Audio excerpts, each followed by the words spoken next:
I just called to say I love you. Hey, welcome everybody. Are you going yet?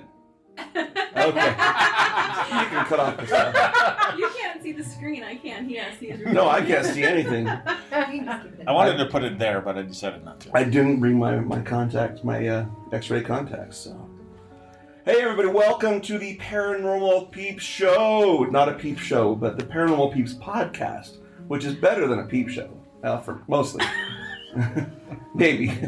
I guess it depends. Everybody is now blushing around this table. Yeah. Let's see who's blushing the most. Jamie. Jamie probably blushing the most. But hey, welcome to the Paranormal Peeps podcast. We appreciate you coming back. Apparently the first 3 episodes were not that bad, so you're back for another round, which we love it. So just kind of introduce everybody going around the table. My name is Mike. I'm the most obnoxious one here at the table. To my left, we have Josh. He's the handsome one. Jamie. She's the blushing one. Laura, what are you? She's the super smiley one at the moment. That's me. She's stifling a smile. To your left, Alisa. she's the really quiet one. And Terry. She's my wife. She's the one that keeps smacking me. Every time I say something stupid, she's gonna smack me, and you'll probably hear it sometime through the episode. Her arm's gonna get very Yeah, be like go gadget, smack Mike in the face. So we appreciate you coming back. We do want to give a couple of shout outs. Josh, give us our shout outs. So we'd like to give a shout out to all of our international fans over in Holland and in France. Woohoo! Wow. I don't know any French, but we should learn how to say shout out in French. Anybody here know French? No, don't look at me. Hopefully they know English. If they don't, this has got to be really boring. So anyway, thank you to our international listeners. We appreciate you. So we want to give a shout out to one of our Holland listeners in particular. And why? Because he's one of our avid listeners from the beginning. So he was one of the first handful to actually download the first podcast. So, and I do apologize in advance if I mess this up. But Haif, thank you for listening. Thank you. Thanks for being a pioneer, buddy. So, and keep telling your friends so we can have more international listeners, because then we can just feel like we're really cool. So, who else we got on our shout-out list of the day? I would like to give a shout out to all my friends and family in various states. And I do know we can view and see who's downloaded what in what area. I have not seen where my family has actually listened. But I do know that they give us very strong support and encourage us to keep going. Wait, if they haven't listened, they can't have shout-outs on the show. They get a shout-out. Well, Nicole especially, she's a team member of CPR, and she just had another surgery, and she's in the hospital, and so we want to give her a shout-out and let her know we're thinking of her and wishing her a speedy recovery. Real quick. And here's for 4 hours of just listening to nothingness while you're sitting there in a hospital bed. Exactly. Yeah. We'll put you to sleep. Take your mind off. Okay, so we also want to give a shout out to all the members of the Payson Historical Society for their information and their help and allowing us to investigate what we're going to talk about tonight, which is the Peteetneet Academy and Historical Museum. So it used to be the Academy, now it's the museum. It's kind of a free-for-all of everything in the city of Payson. Payson's a small town, southern Utah County, just a little while south of Salt Lake City. It's where Elisa was born and where she spent all of her mischievous youth. But we want to thank the members of the Payson Historical Society for helping out and for allowing us to come in to invade their space and to experience what we're going to share with you. So, way to go, Payson! Woo! Wow, nobody else agrees. Wow! I was the only one that had a good time there. Why are you shaking your head, Jamie? He's looking at me like, and I'm like, what? And I'm stone silent, so obviously my fault too. But yes, we want to say definitely thank you so much for allowing us to come out and hang out with you guys. It was absolutely wonderful. Before we get into the Peteetneet story, though, which we know you're sitting on the edges of your seats just waiting you're like just drooling, waiting, like, Peteetneet. We do want to talk about one more thing. Last night, we actually had our team's first official, because we've had other investigations as a team, but our first official residential investigation as this particular group. Most of us have a lot of experience doing residential investigations, and that's where we come out to somebody's house. Someone's got haunts going on in their house. They're nervous, things are weird are happening, and it freaks you out. Well, you don't have to just deal with that. You have people that you can call that can come, and we can investigate it. We can find out what's going on. We can get rid of it if you want to get rid of it. But there's no need for it to live in fear. We don't charge for these. We just come out as just kind of a public service, sharing our expertise and our experience to help you out. So if you've got stuff going on, reach out to us. And we definitely have a website. Where can you go to reach out to us there, Josh? It's paranormalhope.com. Paranormalhope.com.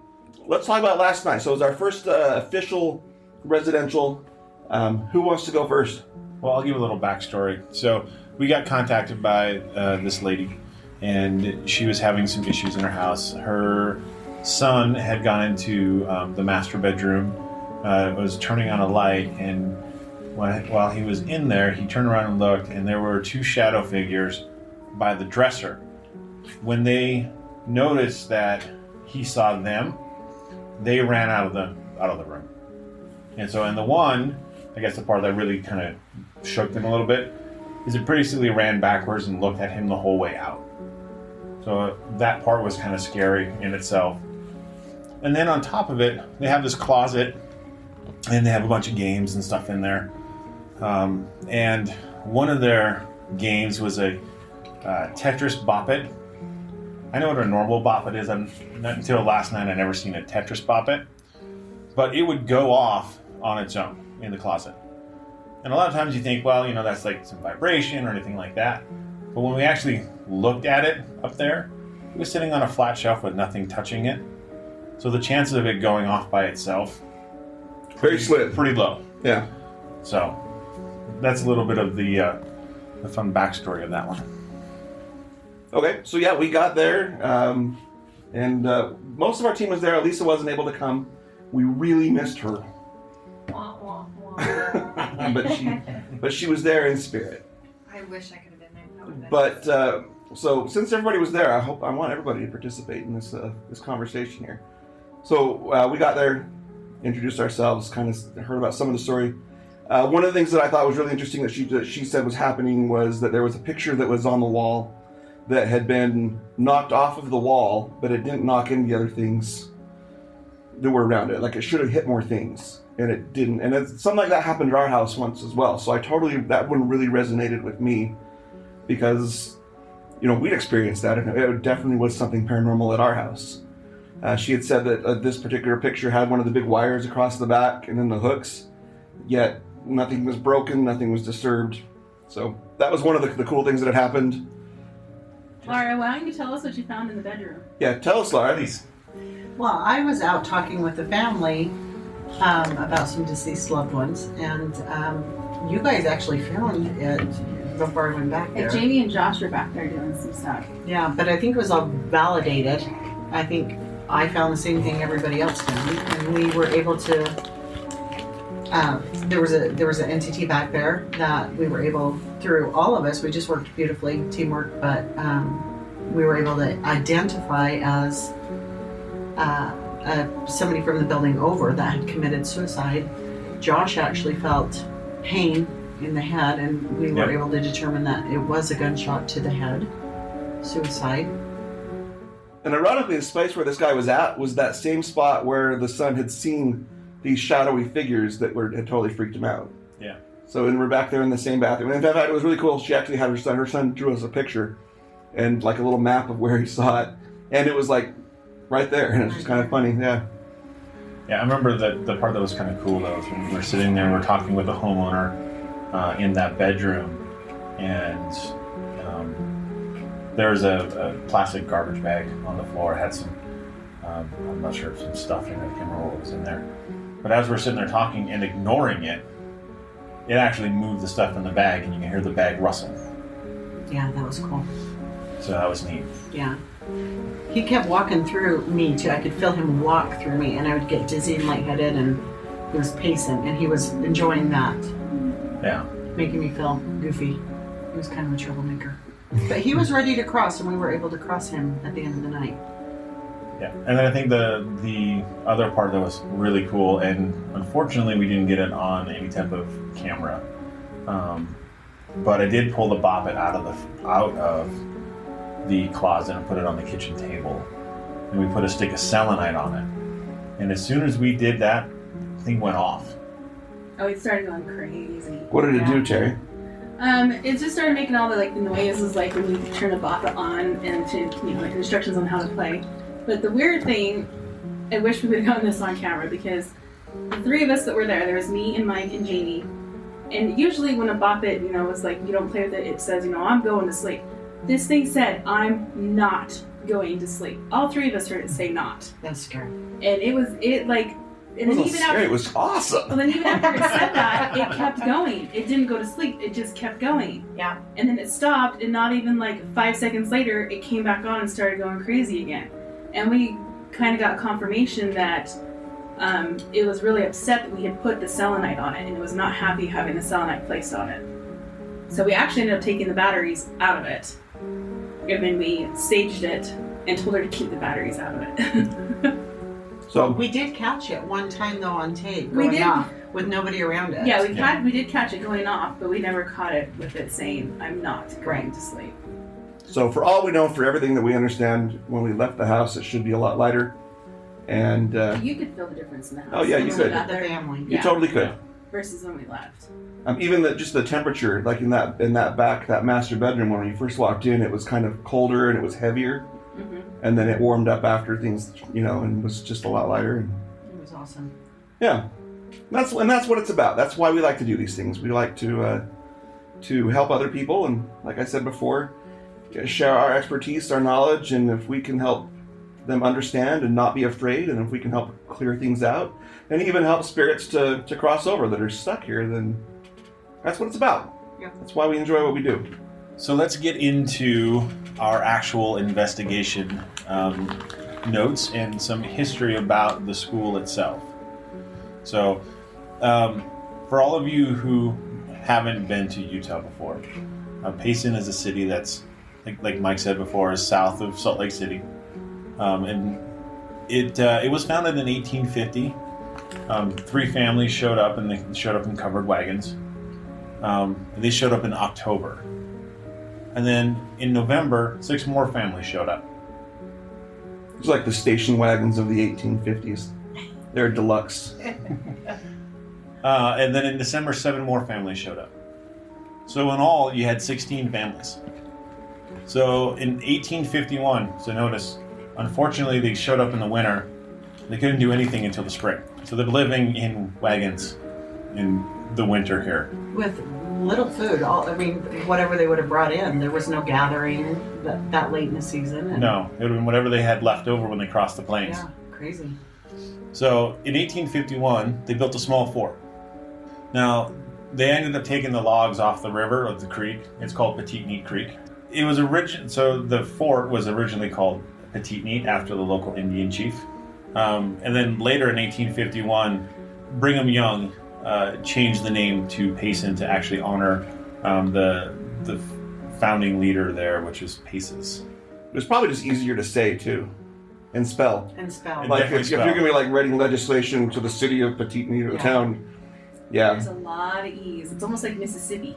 yeah. All E's. Yeah. In fact, there's only 4 consonants and the rest are E's.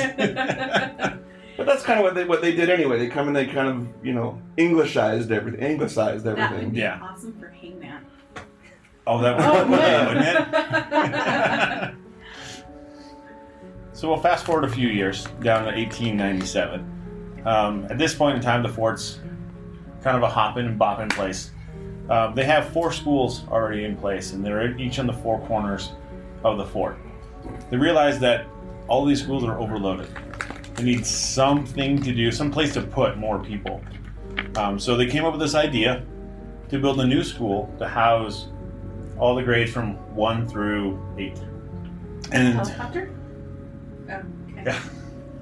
you can hear that in the background, that's a life flight helicopter flying somebody to safety. Go life flight. So out west of town was an old gravel bed, and they decided, you know what, this would be a great place to put a school. The funny thing is that when they determined it, they're like, this is too far outside of town for the kids on the west side of town to go to school. If you've ever been to Payson, we're only talking 8 blocks.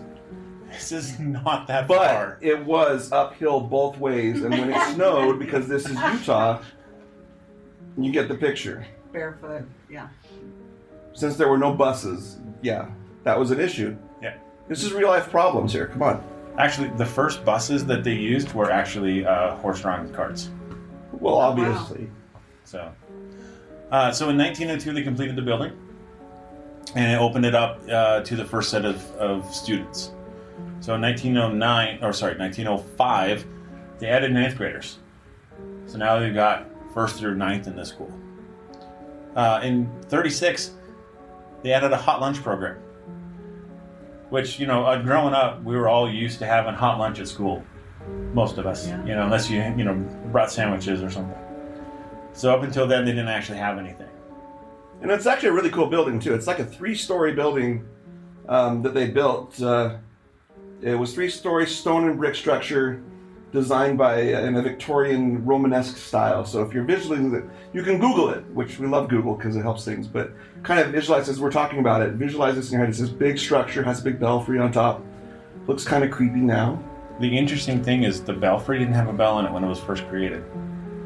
It was actually willed after one of the members passed away. So when it was time for all the kids to come inside, they just hung the most obnoxious kid up there on a rope, and he just like squealed, "Come inside! Math time!" I'm just kidding. And then in 1958, they added another wing. This wing housed an auditorium and a kitchen, and then down the basement they had extra room for classrooms and a library. And a dungeon. No dungeon, sorry. With a dragon. Yeah, with dragons. And so in the 1988, the school was closed. The new schools were coming into play. They needed to have more room, and so they ended up closing it. The cool thing about that is that in the original deed to the property, there was a clause in there that said if it's never used as a school anymore, it goes back to the city. So this actually kind of saved it from absolute destruction to start off at or off the bat. Well, there was a lot of these similar or exact buildings in the little towns around, and they all got torn down. I think there's one still remaining in Springville, but I think all the other towns that had the same design got torn down because they didn't have clauses. The schools tore them down and built a new school where it was at. Yeah. And so at least this one was saved and then back to the city. And it sat empty for many, many years. And so eventually, the city was trying to figure out what to do with it. They're like, you know what? We might as well tear it down. It's costing us a lot of money. This isn't going to work out for us. And so the great people of the People Preserving Peteetneet, it was started by Dr. Gordon Taylor and Larry Brown. So they started this preservation society, and they're actually the ones that help keep it up and running today. So if you go to the museum today and get a tour, it's going to be one of the members of this society that's actually volunteering their time to teach everyone the history of Payson. I think one of the things that also helps that is it's been listed on the National Register of Historic Places since May 30th of 1990, which does make it a lot harder to tear the place down as well. It does. So today, other than being just a museum, people host weddings there. There's also dance stuff going there. Stuff. Elisa knows all about that. Elisa's Yes. like dancing over in her chair. Fond memories? I danced there for many, many years growing up. Tell us about it. Never mind. We don't want to know. Mike, tell us about Chief Peteetneet. Chief Peteetneet was a very small man. That's why he was named Petite. And he was very neat. He was small and very clean. If you've not met Mike, he's a liar about most stuff. I'm just goofy. Life's more fun when you're goofy, I promise. Try it. Just embellishments, not lies. So Peteetneet was chief of one of the Ute bands. Ute Indians are known throughout the Utah area. That's actually why the state of Utah is named Utah. It's after the Ute tribe. But he was one of the smaller chiefs of the area. He was actually very friendly to the Mormon settlers that came in. Not all Indian or Native Americans were as receptive to the settlers as they came in, because the settlers, I mean, you got to look at it this way, right? This is our land, and all of a sudden you have 6 station wagons full of neighbors. So, like, say you have a yard, and then 6 station wagons or minivans, because we're in the age of minivans, show up with all these people and all their kids, and they're running all over your yard, and they're drinking your food, or eating your food, they're drinking your lemonade, they're playing on your stuff, they're breaking your stuff. They're raiding your fridge. This is kind of what the settlers, did. I mean, these were like sacred lands. All of a sudden, their livestock are eating stuff that you rely on, and so there was a lot of animosity through settlers, right? This is where everybody knows this. But Peteetneet was actually very friendly and very supportive of the settlers. He was actually very cool, the ideal neighbor for the most part. In fact, there was one point where. There was skirmishes going back and forth, and there was what they called a Mormon militia had gone down to kind of fight some of this band, and Peteetneet was away, and when he came back, they had actually found some of his people had been decapitated, apparently, which doesn't sound like the typical Mormon settler type treatment, but I wasn't there.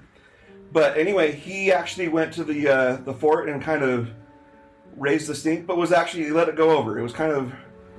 Well, the thing I found interesting about that too is that was February of 1850, and then you have all these families in October, so just a few short months. You think if he was angry, he could still be holding a vengeance there and take out... But he didn't. He didn't. He was like cool. Yeah, he was awesome. It's like when you go over to your neighbor's house and you break their TV, and they're like, don't worry about it. Yeah. Okay, he was like, okay, I'm a little mad, but we'll fix it. He was just pretty cool, and I got to say that was really impressive. One of the things that I had learned about him. He helped. He watched them build their. Let's just say up there it talks about how they wouldn't have survived the winter of 1850 if it wasn't for Peteetneet's help. Well, no, because they were living in covered wagons. Like that's harsh living anyway. Yeah. So you got to have cool neighbors, and it was just very supportive of his new neighbors, and they kept giving land, and so very cool neighbor anyway, very very friendly to all the settlers. The chief actually died in 1861 under some mysterious circumstances, and the interesting thing is on his deathbed he gave the orders to have his wife killed and buried in the valley below his burial, just down below him, so that they could go into the afterlife together. Such a loving husband. That's not uncommon though. Like I think the ancient Egyptians did that too, did they not? Please don't ask to have me killed on your deathbed. Yeah, but I also read a story where she actually shot him. That's He lived a day. He lived one day, and so he knew. So he was pretty. Like, all right, woman, I'm taking you with me. I don't know if that's true, but I did read that. If I go, you go too. Well, the cool story is that supposedly she shot him, and then while he's dying, he's saying she needs to be killed by this axe-wielding woman that kills her, and then they're buried together. Well, at the same time. I'm gonna be honest, Terry. If you ever shoot me, I don't want you buried anywhere near me. Forget you. You're on your own. Enjoy your new life. Just kidding. I love you. Just if you're gonna shoot me, please We have free burial plots up in Idaho, right? No, actually. It's just called a hole in the ground. And The family plot of land up there? I just request that you shoot judiciously, aim judiciously. Make it quick. Don't make me suffer. Don't live for another day. All right, so I think that was something that back in the ancient Egyptians did stuff like that, where they would have various pets or various family members or even slaves, killed and buried with them in their tombs, so that they could assist them and aid them, and they could have their servants. I could be completely off my rocker, but that sounds right. yeah, I think you're pretty close on that one. So, so they were buried there, on the same hillside, and they're actually not in the city of Payson proper, or the city of where Peteetneet's village was. It's actually out maybe about 30 miles away, out in what's called the Cedar Valley, out by a place called Cedar Fort. And at this point, down there in Peteetneet, inside the museum, there's pictures of the chief and his wife that are kind of hung in a place of honor. And so the academy, the building, the museum, it bears his name. And there's a beautiful statue of Peteetneet out in front. On the west side. Yeah. Yes. A lot of people Yes, enter it's- from the east side, but that main entrance is the west side. Huh? Yeah. And that's where I was telling you, it's uphill to get from that statue up the hill up to the school. Ice blocking there in high school was phenomenal. That hill. Awesome. I'm sure that's exactly what he had in mind when he was alive. It's like that's what his tribe did. Like, There were people sledding there the night we got there to investigate. Yeah. this is true. So tell us about the school and some of the famous folks from the school, Josh. So, the school has one very famous teacher. Her name is Irene Corbett. Now, you wouldn't think too much about most of the teachers back in the 1800s, but they had an interesting rule back then. It was only unmarried women could actually be teachers, and so at the age of 24 in 1905, she actually married. So effectively, she lost her job because she decided to get married. So after she lost her job, she decided to go into nursing. And this was actually a decision that was really going to change her life forever. So she realized that there's only really one place for her to go to school, and that was over in London. The general lying-in hospital in London. So her family and church members really didn't want her to go overseas to London. Unlike today, where you just hop a flight and be there in 8 hours. Now this took a ship or something to cross the Atlantic, and it was months, of travel to get there. Well, and at this time she had 3 children. She did. She was married with 3 little kids too. That was a huge sacrifice. Yeah, that's a huge movement for her. Commitment. Yeah. So she's over in London, and it's only about a 6-month course to become a midwife. And she's all excited. She's all happy that she's going to graduate. So she sends a postcard home, and it says, hey, I'm happy. I'll be home soon, and I'm taking this grand new giant ocean liner, the Titanic. So her postcard shows up in Utah, but she never does. The interesting thing about this is Jamie and I have been to the Titanic Museum. In Branson, Missouri. Yeah. And we saw her stuff there. So when we walk into this museum in Payson, never having been there before, it's like, we know her. Wow. You remembered. Yeah. Wow. So it's kind of like a kindred spirit piece. Well, I think she's the only one that Utah lost on the Titanic. I think so. I think she's the only one that was a resident of Utah that died on the Titanic. The other thing I had read too that was interesting is, so she had actually gone to school and gotten her nursing degree at BYU Right. Academy or whatever. So she was just going to get this midwifery, midwife. But it was the best school, and she was insistent upon it. Her family made huge sacrifices. His family didn't want her to go, and it caused a big rift between the 2 families. So it's like the Oxford of nursing schools. Yeah, exactly. A midwifery school. And she had sent a picture home of the graduating class just right before she had graduated. Did you see that picture? And she's at the top of the picture, and that symbolized that was they were in order of graduate, like the highest grades or whatever, and she was at the top. She was a phenomenal lady. She knew how to do babies better than anybody else. So there is. Yeah, it's a cool picture. This is cool. That picture made it home as well. So she sent that picture with her postcard. So it's a horribly tragic story. It is, because she left, I think, when at the time of her dying, her, going down with the ship, I think her youngest was 22 months. not even 2 years old, I think is what I had read. Very sad. That is very, very sad. But it is sweet. They have a room in the Peteetneet that's dedicated to her, and it's set up like a classroom, and they have a mannequin that has similar looks as she does, and then her Titanic poster. Yeah, and There was like a boarding pass or something they had there too. There was a replica of a boarding pass that they had. That's what it was. It was a replica. It wasn't original. but There for the replica. there is a copy of the newspaper article about the sinking of the Titanic and her death on the ship. So that's real close to that display. All right, well, let's talk about the investigation. Who wants to lead us off there?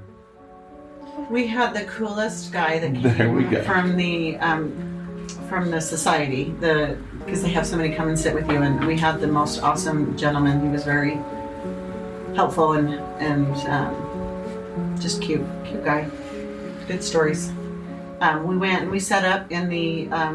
So we chose to go set up in the newer building, the gymnasium, and kind of set up. That was our home base, and everybody kind of got their stuff prepared. We did a little tour of the building, so we knew where everything was, and it was just awesome to be able to split up and take turns. Like I think me and Jamie paired up first, and then we ended up kind of finding you guys, the rest of the group, and it was just really, really awesome. I thought. What room did you start in, Mara? We started in the dressing room.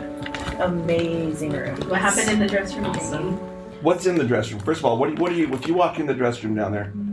What is this place? Like a big, fabulous walk-in closet full of clothes, Like dresses, beautiful. beautiful. Yeah. Back when they, had better style. So they have like a dress of Shirley Temple's that's in there. Was it Doris Day? Mm-hmm. Was another Doris one that Day. was in There there? were two. There was two in there from Doris Day. Yeah. I mean, it's just amazing. But then there's like pioneer clothing too that the Absolutely. pioneers would have worn. So it's not all glitz and glamour. No, but it's there's morning dresses in there, the black, and then after a while they graduate to what was it, like Purple. Yeah. they Yeah. got purple. Really awesome flapper dresses in there too. Yes. They did. What was your favorite part of the being in there? There was a lot of energy in there. There was energy, but I think my favorite part, I just kind of sat on the floor and I just kind of listened to what you were doing. Which was sleeping. She crawled under this really fluffy dress and just curled up like a cat and went to I sleep. Did you really? I didn't know you did that. I didn't. I mean, I did. Yes, I did. You could have. It was so warm and cozy in there. that You could have room fell was asleep. So warm. Yeah. So the interesting thing about that room is that's the original lunchroom of the building. So in 1936, when they started serving hot lunches, they served it out of that room. That's right. And it's not that big. I mean, when you think of a lunchroom, Yeah, you think of a big auditorium or something along those lines. And this couldn't have been more than 15 by 15? Or is that? Oh no, it's probably more like 30 by 30. it was a little bigger. It's bigger than that. Bigger than 15 by 15. I think with all the dresses in it and stuff, it seems. It a little feels bit smaller. smaller. Yeah. But it's not what you would typically think of as your lunchroom. It's probably the size of most people's living room. Maybe a little bit bigger than that. I don't know. 30 by 30 is a huge room. Yeah, I think that's Whoa. bigger. I wish I I had think that it's bigger than room. most people's Right? living room. Yeah, I would say 30 by 30. That's just my guesstimates. But it had a lot of stuff in it, which does make it real enclosed. Because there was the center thing that we were walking around too. So, but there were several. I mean, this is just one small corner of the floor. This is in the basement level, and then the next a room just across the hallway from it. That was the room we started in. That's the room that we started. That's Elisa and Terry and I started in, and they call it. I don't know. I was gonna say I don't remember what room They call it the Western Room. Is that right, Mhm. Josh? Yeah, the Western room. And so, what did we find? Well, the coolest thing that drew us into the Western Room was that there was, besides all the cool Western stuff, and I'm into that, but they had stuff from the Donner Party. Now, if you don't know what the Donner Party is, check it out, Google it. It was a pioneer party that went through Utah, took a different cut than the normal route going to California and Oregon, called the Hastings Cutoff. Caused them all sorts of delays. They ended up getting in to a pass over near Reno, and they were just late because they had been plagued so far and got caught in the snow, and some people actually had to resort to cannibalism. But so there was artifacts from the Donner Party that was in this room, and so that's what drew us in. What else was in there in that room besides the Donner Party stuff? There was something else that was kind of cool in that room that was display-wise. Well, they just had carvings of people that have, like wood carvings. They've had just things that people had donated just to kind of showcase Payson, I guess. The older community in Payson. And then right off to the side of it, the thing that probably drew me into that room the first was that there was a little room. It was probably only 6 by 8, if that. Probably about that size. Yeah, and it seemed short, like very short. And they had converted that into an old blacksmith shop, kind of what an old shop would be. Shower room, right? Bathrooms. No, the bathrooms. whole The whole Western room. room was the actual bathrooms. It was like bigger than the lunchroom. It was, but that was both men's and women's, and so I'm hoping there was. Hopefully there was a divider wall dividing the two restrooms somewhere in there.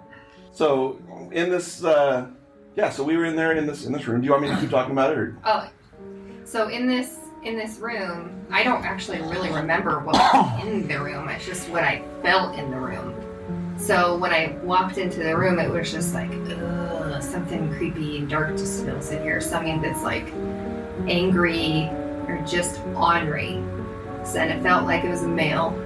And so I was like, there's something right there. There's something. And then Laura had seen it too. Or like felt it, right? Yeah. So we sat down and we started our EVP sessions and started asking questions and stuff. Now through the whole time, Elisa was doing, she was listening through her recorder, but she had headphones on the whole time. So, yeah, doing live EVP. You know, Terry and I are talking and just hearing things with our own ears. But yet at the same time, Elisa's sitting there cross-legged on the floor, listening to stuff come through the recorder. So she's hearing things that we don't always, or she's hearing things amplified that we don't necessarily hear. Yeah. Live in the moment because Right. she's got the headphones on, which was So it's recording and she's listening to it live. I'll be honest, the main reason why I did that, so I don't have to go back and listen to my own EVP. Hours and hours. Yeah. But it's really cool though.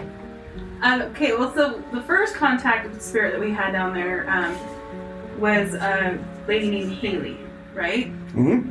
And we actually got an EVP of her, which was we were sitting there and we were trying to make contact and ask if there was any spirits down there that was willing to talk to us. And so Mike, he goes, we're sitting here by the Donner Party stuff. Is there anybody from the Donner Party that's interested in or willing to talk to us? And all three of us, of course, Lisa had her headphones on, but me and Mike heard it too without our headphones. We heard a little, female voice go, here. And so we got a really cool EVP of that Josh is going to play for us now. So the folks that were with the Donner Party, can you just give us a little sign that you're here? They're back. Did you just say here? So the folks that were with the Donner Party, can you just give us a little sign that you're here? They're back. Did you just say here?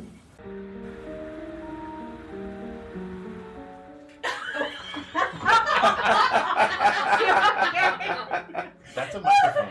So while you were listening to that and you all come back, we're laughing because Laura hit her face on the microphone and it made an awesome ding. It was my headphones. Are we okay? Yeah, I'm good. I don't think I'm concussed. I think I'm all right. All right. So it was really neat that we were able to hear audibly, but What was That was the chair. I don't believe you. But she wasn't actually from the Donner Party. She just took the opportunity to say here because we were, asking for contact. And in conversation with her, we found out that she was there with her husband. No, she was actually she died when she was the teenager. Yeah, she had passed away at the age of 17. Supposedly she had died in a car accident. They were on their way to a school dance, her and her friends. There was an accident and she was killed. I did a little bit of research on the interwebs. I wasn't able to find any evidence of a Haley that was killed in a car accident out there. But Peteetneet is on right off of one of the busier highways, one of the major highways that was through the town before the freeway was put through, before the interstate.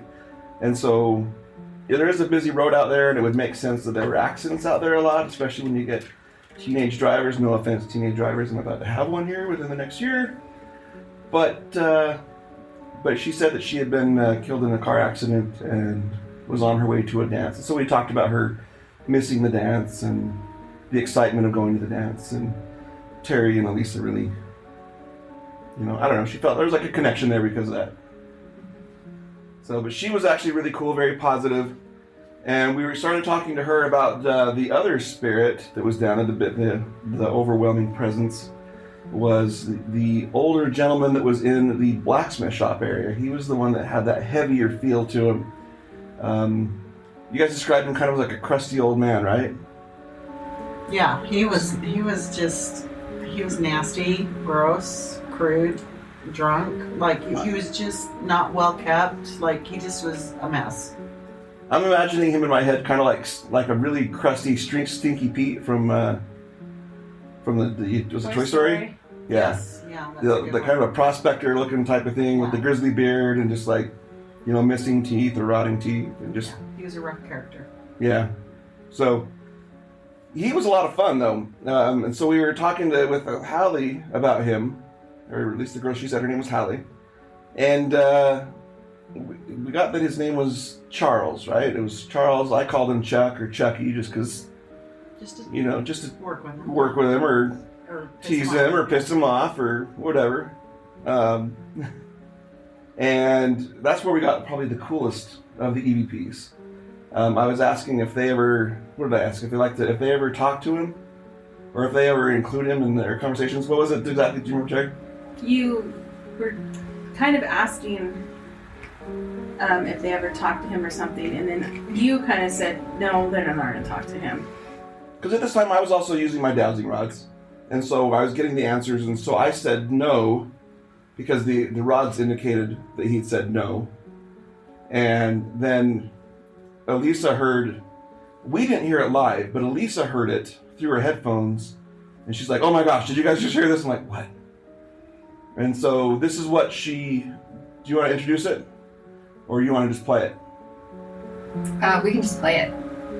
Do you guys talk to him? No. Was that you? Do you guys talk to him? No. Was that you? That's so cool. That's a good one. You did. That's an awesome one. That was the favorite of the night for sure, and to hear it as it happened. And first when I heard it, I was like, wait, hold up, I just got something. But Mike had talked right after that, but I was so focused on listening, I really wasn't paying attention to what the questions were being asked or anything like that. I was more just like zoning in on seeing if I could hear any live EVPs as these questions are going. And so when I heard that, I looked up at Mike, I'm like, was that you? And he had said something after that, but after I had gotten the EVP. So, and it was a completely different voice. And then, no. Yes, I love this. He sounded so like grumpy or angry. He fit the description. You could feel that energy as well when you were when we were talking about him and talking to him. You could feel that energy that he was just a cranky, nasty old man. Yeah. Or not, I don't know how old he was, but he put out that decent age. That curmudgeonly aura. But yeah, it kind of confirmed because you got no on the dowsing rods and you said no, and then right after that you can just hear him just come out, just really mean. No. But then shortly after that, you guys came in with us at that time. Yeah, it was about that time we entered, me and Jamie, Barb and Jamie. And then you had an encounter with Charles. Yeah, well, I went back into the black ships. That is not what was going on. It did used to be the restrooms. Okay, so yeah, we came in and joined you. Jamie and I came in and joined you, and I went back into the blacksmith's room there where he was, and just trying to get a feel of who he was and what his story was. And there was a lot of really gross stuff I picked up on him, some of which I shared, and Mike validated through the rods, I think, or Terry might have as well. Some of them I can't remember for sure, but he actually touched me fairly hard on my bottom. I thought you were hot. On the bottom side Of my dad. You've already said worse. You can say on your butt or on your ass. He slapped my butt, and I didn't appreciate that. But we kind of determined that he was hanging out down there because they were the bathrooms. Yeah, we and he used to go determined down there and spy and be a creeper on little kids. on the kids. Yeah, we determined that and validated that with the rods and stuff. But this was after he had passed, so this wasn't Right. This wasn't while he was alive. This was Right. as a spirit he was doing the creepy stuff. So he's been down there for a long time. So then after we were done down there, we went up to the mid floor and we went into the war room, right? Yeah, the military room. Military room. So we actually attempted to do what's called the Estes method. For those of you who are not aware of what that is, you take an SB7 spirit box, you hook up headphones to it, you run it at high volume so you kind of block out all the noise in the room, and then you blindfold yourself. And so that individual is listening to the SB7 and saying any words that come through, while the rest of the room is asking questions. The person with the headphones cannot hear, Correct. and they're just spouting out whatever they hear Yeah. from the SB7. So, and that was the first time we ever tried it. And so I found a little on the challenging side. I was the one under the headphones. And so it would be like, oh, I think I heard a word. And by the time you realize you heard something, it was like 45 seconds later. And so none of it would have made any sense. Right. But part of the problem you had was that your SB7 was so quiet you could still hear us. I could barely hear you guys, but yeah, I could still kind of hear. So it wasn't like a whole total deprivation of noise.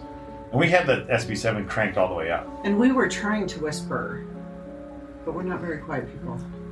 It's hard. You can't whisper for the recordings. This is true. Because that sounds like an EVP. Like, wait, what's that? All of our training. And so that does make it a challenge, right? So you want to speak with a normal voice so that it doesn't sound like a whisper on your digital recorder, so you don't mistake it for something else. And so it was just challenging for us in that way. But during that whole time, during that time, we actually hooked Terry up, and she used an app and another set of headphones. And so we kind of had like a twofer going for that. Yeah, I got moved to the other corner of the room. So Josh was on one side, I was on the other side. But the interesting thing about that is as soon as I sat down and put the headphones on, Josh got my name to the SB7. Yeah, Which was crazy, because I didn't know he said my name until I listened to it like that night after we got home. I didn't know that he had said my name after I put the headphones on. And we were trying to reach out to veterans, because, I mean, this room, they call it the military room, but there's a reason why. I mean, it's got all sorts of military uniforms from the past. There's model airplanes of pretty much you name it, and it's in there. I mean, it was very cool if you like anything military. Had all sorts of things. There was some weaponry. There was a flag over by Josh that Josh kept moving the flag. And so we're sitting there in this really dark room, and I keep seeing movement over by Josh. I'm like, there's something over there. Because he's holding onto the flag and moving the flag. Well, and interesting enough is one of the words I got through that I didn't say out loud was the word flag. And so I was like, oh, maybe I should hold on to the flag. And so that's why, if you guys looked, that's why I was actually touching and holding onto the flag. It felt like it was something that needed to be done. That's cool. Yeah. But it was hard. I mean, because you're trying to determine, was that really something I heard or not? And so it's like, do I say that or do I don't say that? Because there was things that I was going to say but didn't say and held back on that I wish I would have said. Yeah, and it's tough too, because like when you're running the SB7, depending on which way you're running, it forward or backwards, you can get words out of it, especially when you're hitting radio stations that are actually active. And so you're like, well, that was a DJ or something else. And so it does make it much more of a challenge to make sure that you're actually saying the right things. For sure. But what I think was cool during the whole process of us doing this, the people that were on the other side of this investigation is that we started feeling things, and the room started to change, and like we could feel a cold breeze come in, and one by one, I was the closest to the door. I felt it first. I think then Mike felt it, and it just started going through everybody, and then made its way over to Josh. And then... But the air was not on. No. The heat was on. Yeah. It was overall. It was pretty stagnant in there. Yeah. It was. There was not There a lot was of air some movement. radiators on, but there wouldn't have been a reason for a cold. But it Not was a draft, really yeah. cold. It wasn't even just like a little cold. It was really No, it got cold And because I for- started shivering. And for Yeah. investigators, we typically know when you're sitting there and you're investigating, and all of a sudden you get a big hit of the chills and that cold feeling. Typically, it means something negative or something angry has entered your space. That's usually what makes all the little hairs. If you ever watch any of the ghost shows, it's what makes all those little hairs stand up on their bodies, and they're like, "Oh my gosh, I got chills! Look at these! Look at my hair! Yeah. Look at my arm!" Yeah. And that's what that was hitting all of us. But there was that one. There was also. Do you want to talk about the other one in a minute, or? Don't go for it. So there was that one, and we got him in there, and had determined that he was not a happy, not a good spirit, and we were concerned about Josh and Jamie, but he did go out, or not Josh and Jamie. It was sorry. at that time I started getting like really negative and nasty swear words through my app on my phone, but I wasn't going to repeat those out loud. Interesting. Which is, I started getting some, I'm not going to repeat them, but I started getting some really nasty swear words through it. And then it was about that time you guys pulled me out. Yeah, first we pulled Josh. We were concerned that with that sensory, I don't really want to go too much into like sensory deprivation, but where they were at a spot where they were kind of not focusing on protecting themselves, and they were vulnerable. they were a lot more vulnerable. We kind of made the decision, you know what, let's pull them out and abort for right now. Because I had my eyes closed. And I had the headphones on, so I couldn't see or hear much of what was happening in the room. Yeah, and I had my eyes closed too, so I Yeah. couldn't see anything going on either. And so you really are in a vulnerable, open state at that point in time. So it's good that we had, people with us to keep us safe in that avenue. And so we determined that he's what we call it was a type 3 or what we call an inhuman spirit. And didn't you hear him say something like, "I come from the river" or from the canyon? Who was it that heard that? Was that you, Laura? Yeah. So he told Laura he came from the canyon. He was like, "Well, you can just go right back to the canyon there, poser." Head on out. Because we didn't feel anything negative when we first came in the building. The building was... Oh no. It felt good. Like, it felt like it was going to be like a fun, good night. Nothing with anything super negative. So to have this all of a sudden, bam, happen, it was more taking us off a little off guard. But then what's cool is with all of our experience that we've all had cumulatively, that you saw us go right into action. Everybody did their thing that they were supposed to do, and everything worked out fine. We eventually got him cleared back out, and things kind of returned back to normal. And he didn't come back. We kind of excused him. There was another one that was really cool, though, that was affecting you, though, Elisa. His name was James. Do you remember him? So there was a spirit that was behind Elisa, that she could feel him putting his weight, like his hands on her shoulders. Do you remember that now? A little bit. Do you want me to keep talking about it? Or do Go you want for to? it. Okay. So we were asking questions about, whether he was a veteran, and this is before this negative entity had come in. Yes. And they were asking, there was something about cousins, and Terry was getting stuff through her headphones, and it was interesting because, and he was like really sad. That was where some of my answers added up and matched to what you guys Yes. were getting of the person that was Yeah, and they were like spot on and almost instantaneous, and it was actually really cool that way. Meanwhile, Josh is over in the corner trying to go, "What the heck are they?" But that's okay. It doesn't always. This was all for science, right? Yeah, because I remember I felt like that, a lot of pressure, and then I remember feeling really sad. And normally, because I was so focused on listening to the EVPs, I'm not in tune with feeling anything really. So when it happened, I was like, "Oh wait, what? Like what's going on?"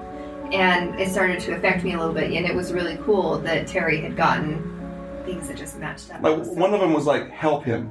Yes. Yeah. Yes. And it was really interesting. It's like, okay, well, we'll try to help him and stuff. And then through the conversation, and then at the end of it, things got kind of more quiet. And then all of a sudden, over in the corner, Josh goes, "Fixed it." And then she all of a sudden cool. felt so much lighter Yeah, it was really over there, great. and that pressure kind of lifted off of her, and it's like, oh.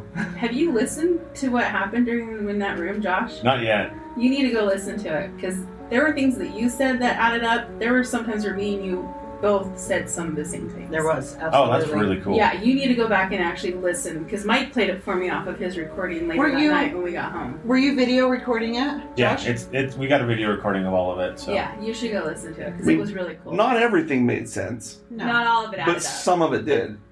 Enough of But it did. But it added up when it needed to add up. Yeah. And so it's one of those things of like, am I 100% sold on the method?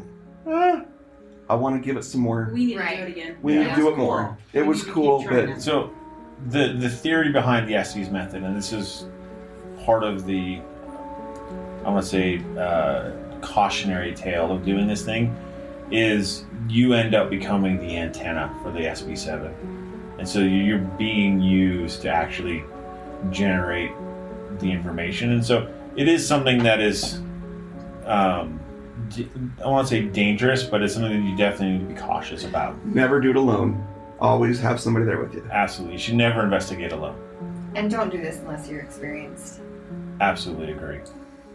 Yeah, safety. Anytime that you're investigating the paranormal, safety always needs to be first.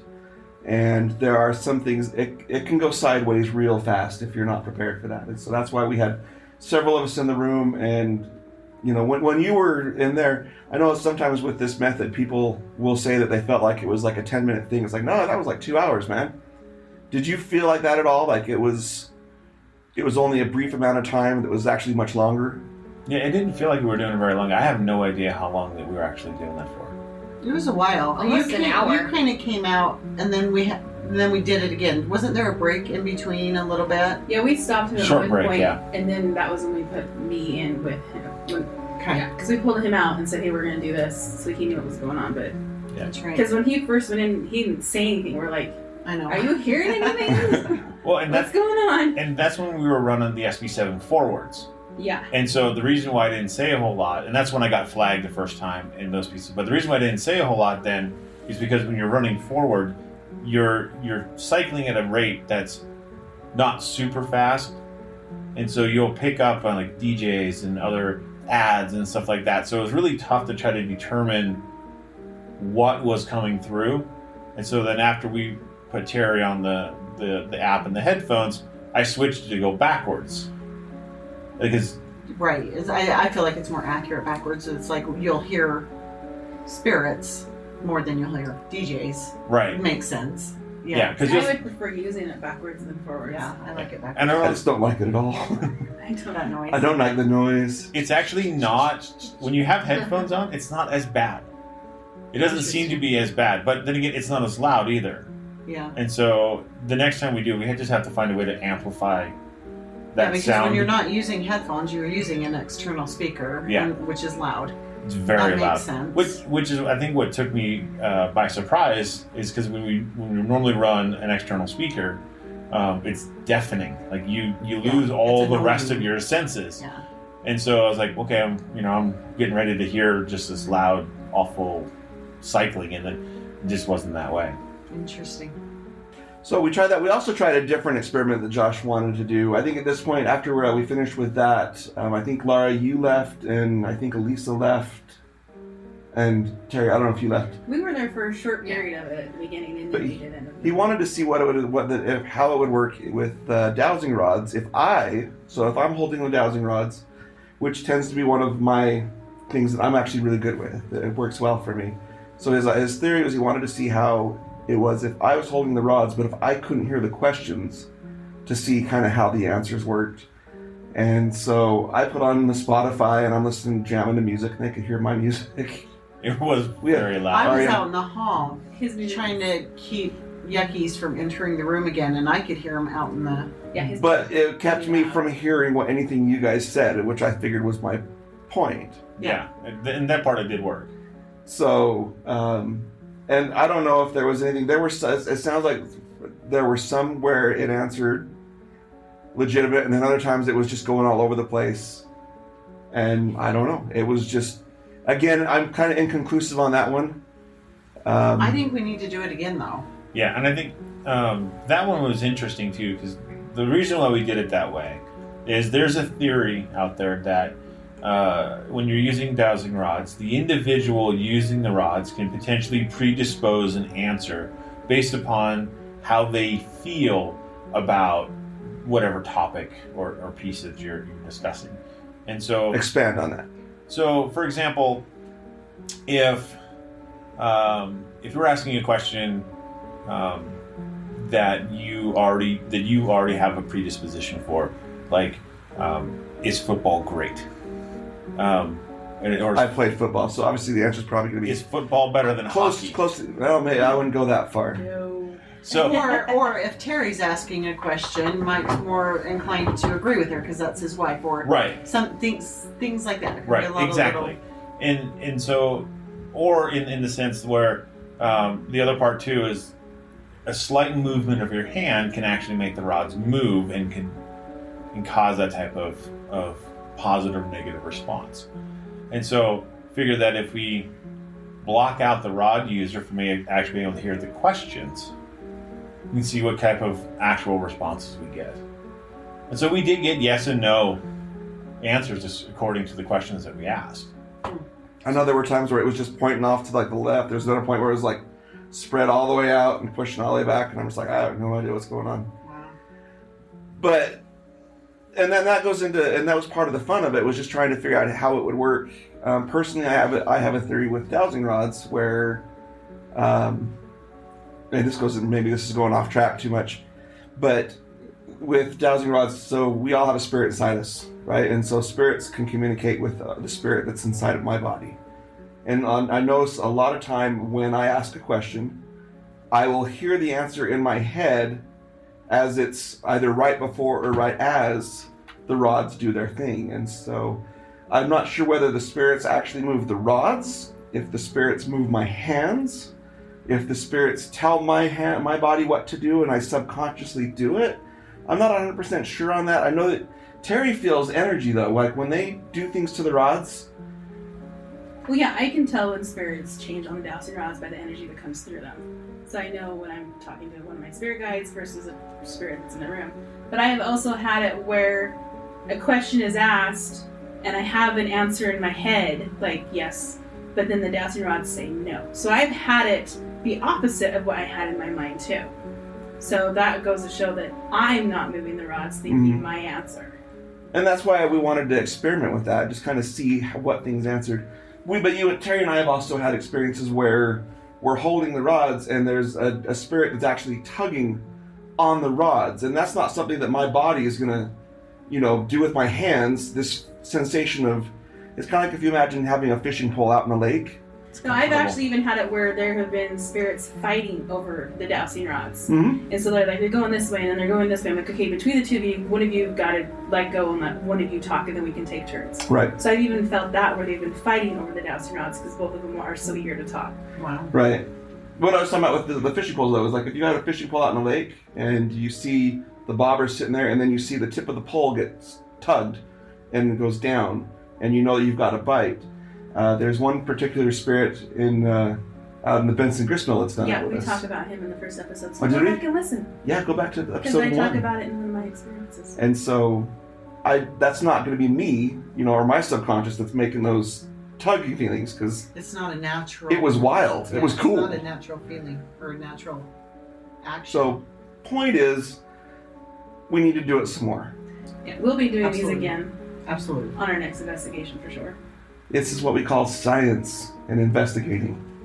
It's not always just talking, goes, let's trying things out. Okay, so See then what what works. else happened that night? Anything else? I felt like I needed to put on big band music to figure that's going to appease the spirits in the war room, right? With these old veterans here. And we already had Josh, who's a veteran, talking. We thought, well, maybe that's a connection.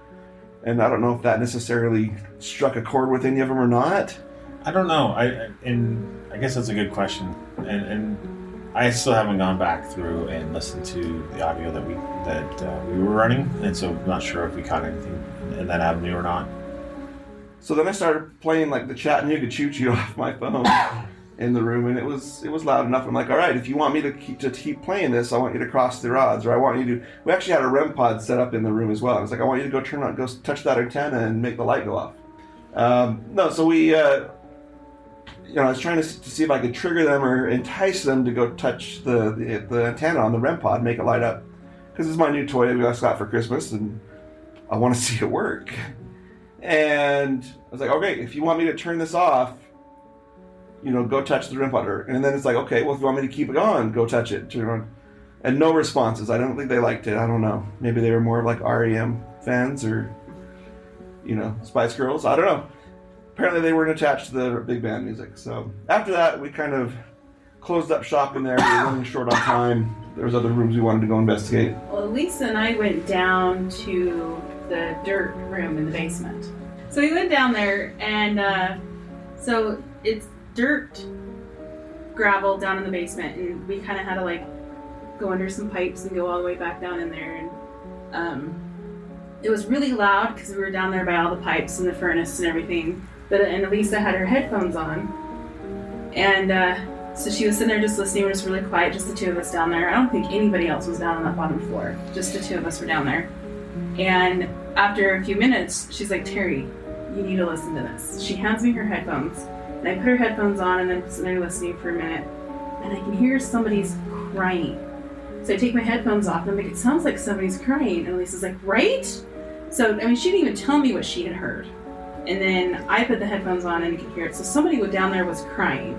And it was a female. It was a female that was crying. But beyond that, we couldn't get any contact from her. We were trying to say, we're here to help you. Is there anything we can do for you? We weren't getting any responses, but we knew that it was getting really close to time to go. And so, and the thing that I caught was it felt very heavy down in that room. Oh yeah. So it was really, really heavy. And so I don't know if that was more residual, what we heard. It kind of felt like it was residual, but I more felt like Native American presence down in the basement in that dirt floor. But because there's the whole Native American display that you walk past to get down to that. Well, and I think when we were doing the tour, both you and I picked up on Native. Yes. Because you guys went back down there on the tour. That's yeah, right. because when I was a kid, I used to dance there multiple times a week. And so I would do ballet downstairs. And when I was in my ballet class, afterwards we'd wait for our parents or whatever, and there was a door to the room of the dirt floor, and underneath where all the pipes were. And when I was young, there was old desks for little kids, old toys down in that room. And so I loved going in there, even though it was a dirt floor and I had my ballet outfit on. That room just called me every time I went down there. And so that was the first place I wanted to go when we got there, was I want to go to that dirt floor room. And they had changed it since.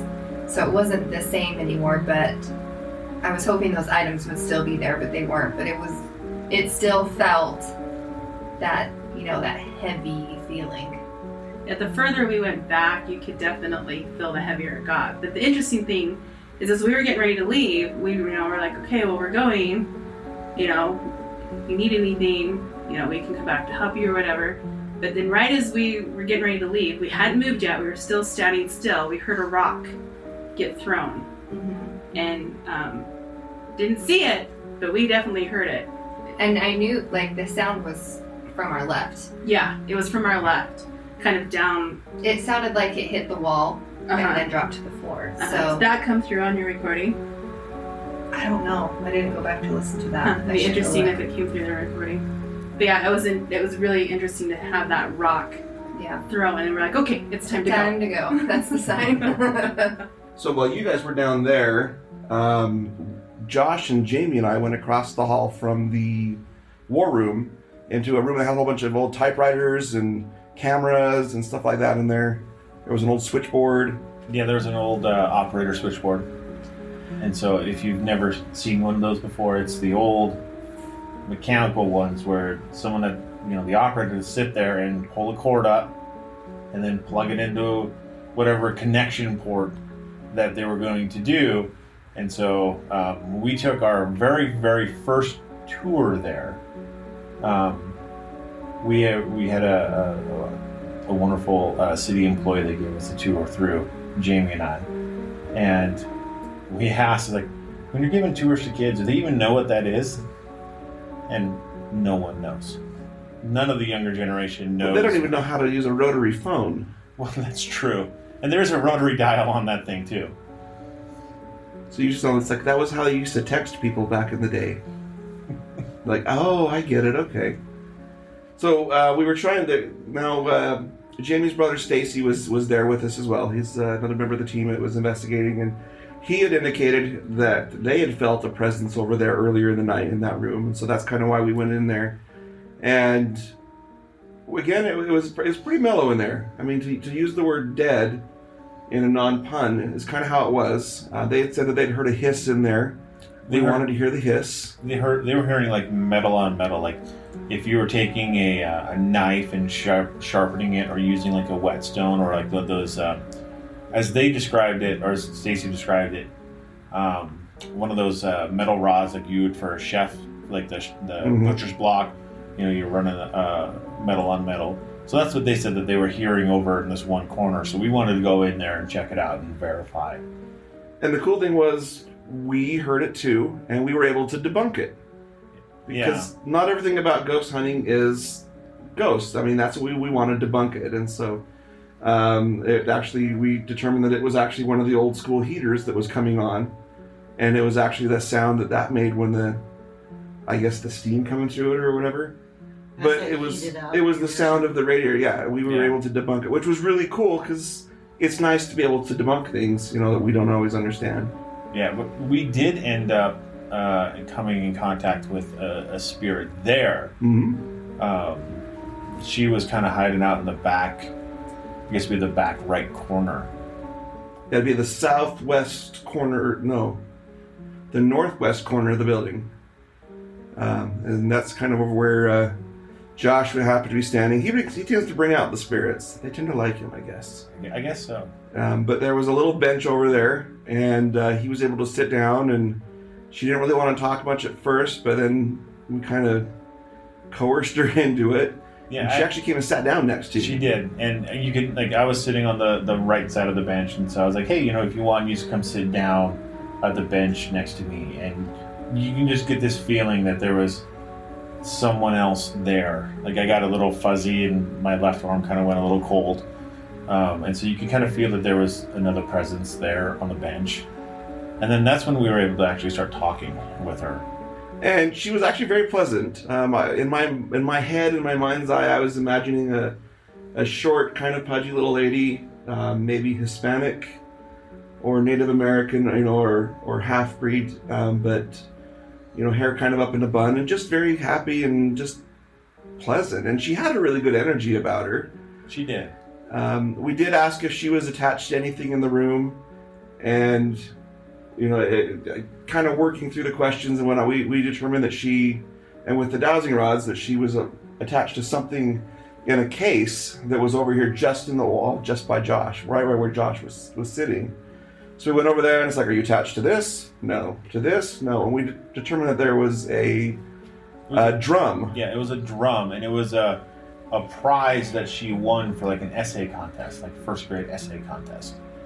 And I believe her name was Ina. I'm not 100% positive on that one. You'll have to go back to the museum and go check it out and go see if you can find the drum and see if the name's there. Absolutely. Now you have a homework assignment. And if you're coming from Holland, it's going to be a long trip. So don't forget. But I think that pretty much wrapped up the night. Right. I think so. That pretty much. We ran out of time. I mean, we all wanted to do more. We did a picture and went home. We all wanted to do so much more, but when you're out there doing investigations, you'll find most of the time runs out faster than your energy does. Yeah. So this is why we need to go back and investigate. Yes, absolutely.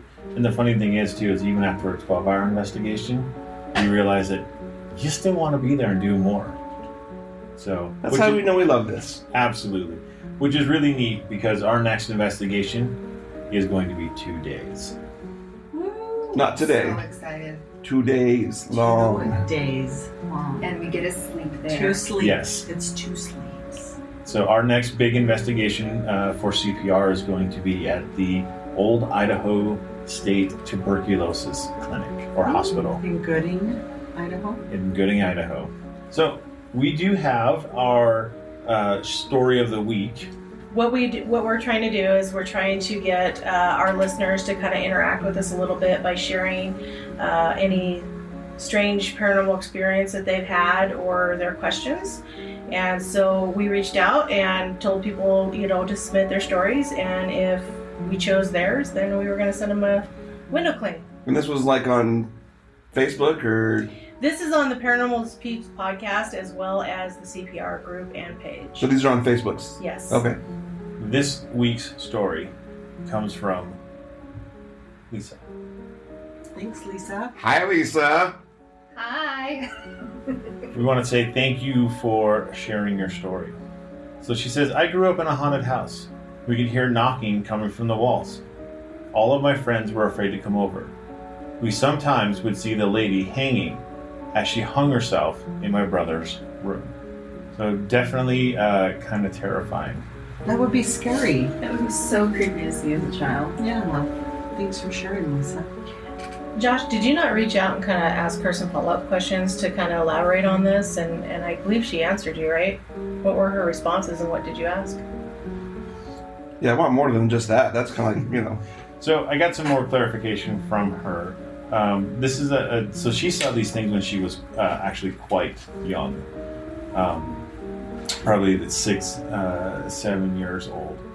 So this house, I don't know how exactly old it was, maybe 60s or so. But the basement used to be in an apartment.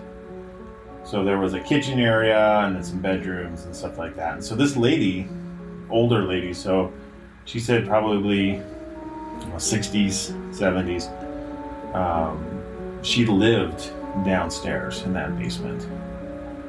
And so she ended up taking her own life in that room. And sometimes they would see her hanging. Sometimes they'd see her walking around.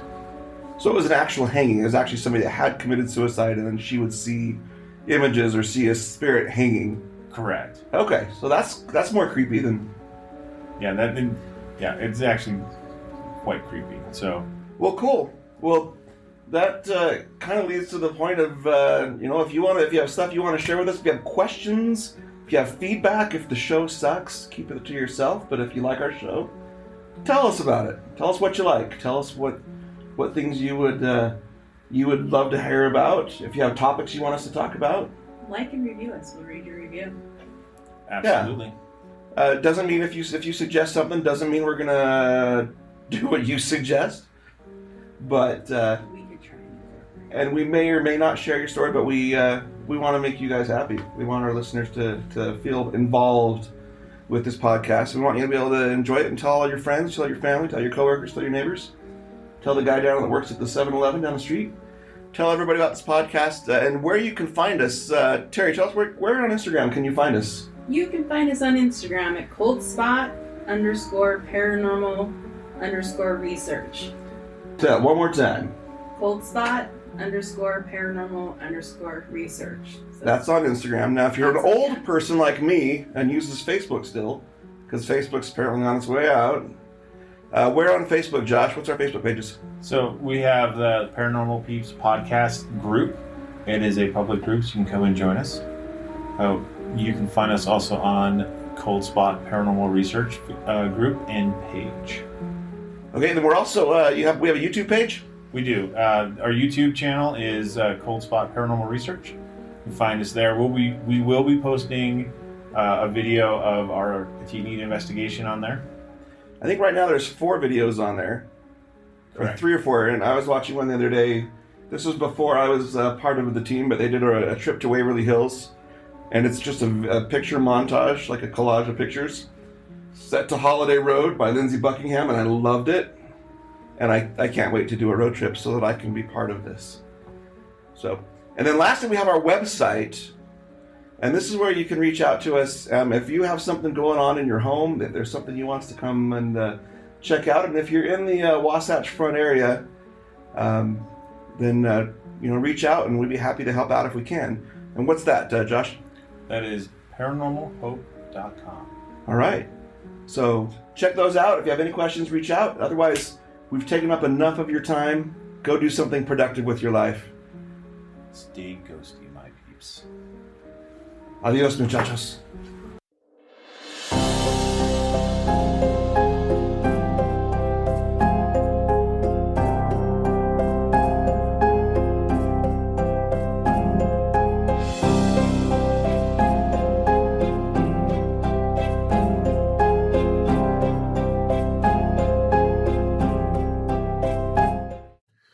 Thank you for listening to the Paranormal Peeps podcast. You can find us on social media at Twitter at CPR Paranormal, on Facebook at Paranormal Peeps Podcast and Cold Spot Paranormal Research. And you can find us on Instagram at coldspot_paranormal_research.